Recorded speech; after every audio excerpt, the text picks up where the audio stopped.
In the forgotten village of Maravik, nestled between black pine forests and mist-choked hills, there was a rule whispered by mothers and carved into the timber of every home. When the wind whistles low through the trees, do not answer. Do not whistle back. They called it the whistler's warning. No one remembered how it began, only that once, long ago, a child followed a sound that mimicked their voice. They wandered into the woods, chasing a familiar tune, and never returned. After that, it came yearly, always in the dead of winter, always when the trees were bare and the roots cracked open the earth like bones through skin. Locals claimed the creature lived beneath the forest, not upon it, not among the trees, but under their roots. They say it slithers in tunnels older than graves, with a mouth too wide and no eyes, using stolen voices to lure the curious. The elders called it Velharuska, the root siren. It didn't howl, it didn't growl. It whistled, and if you ever dared whistle back, it knew you were listening. In 1903, a traveling linguist named Emil Novak came to Maravik, fascinated by local folklore.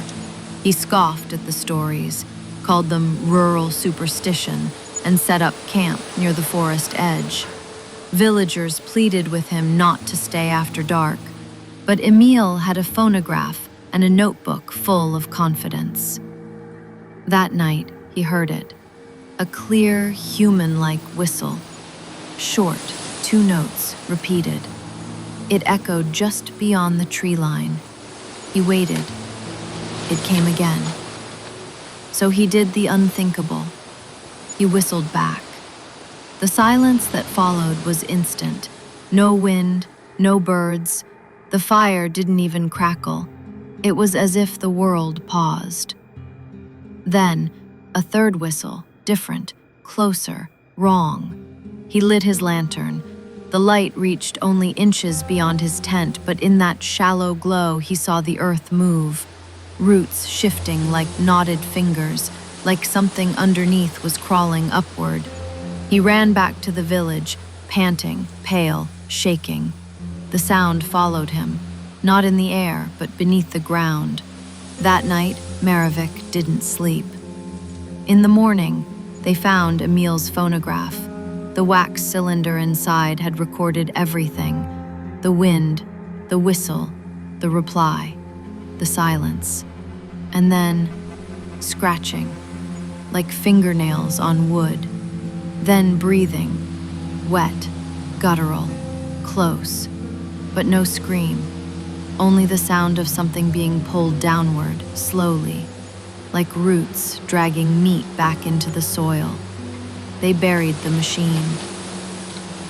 From that day on, the warning changed. When the whistler calls, cover your ears. If you answer, it follows. They say the Velharuska cannot enter your home unless it knows your voice, unless you've spoken, whistled, or sung in its direction. In the decades since, every time someone disappears near Maravik, the trees are found with strange carvings at their base, patterns that look like open mouths, and no roots grow near them anymore.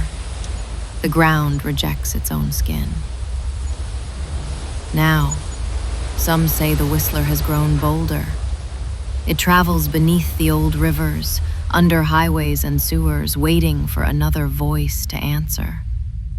So next time you hear a tune in the dark that sounds almost human, almost familiar, don't whistle back, no matter how lonely you are.